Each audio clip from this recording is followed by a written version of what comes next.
No te whaakaraka i te ahiahi nei, i tīmata motuhake mai ai te wā hararei, o tira me te wā tatau i ngā aitua i runga i o tātou huarahi.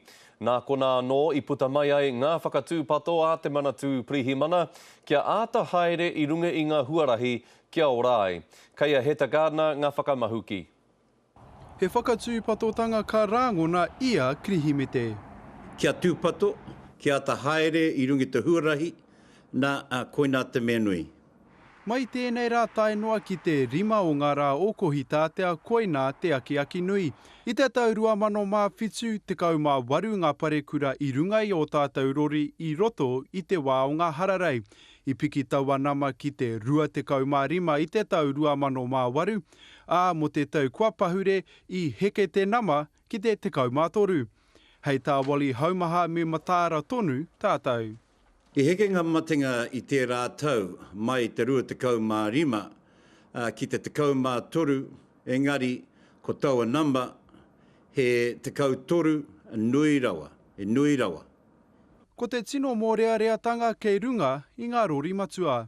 Me tino matāra te tangata i runga i ngā huarahi matua, te 12 o ngā matinga te 13, no te rā tau i tuku i runga i ngā rori matua. Aha koa ngā aki a ngā Pirihimana i te otinga mai kai ngā ringa o ngā kaitaraiwa te mana ki te haukoti i ngā aitua. Ki te totohe tonu ka hāmenetia koe mo te haere he 5 kiromita noa teitei ake i te paetere. Ka kaha patu ngā Pirihimana i ngā rori.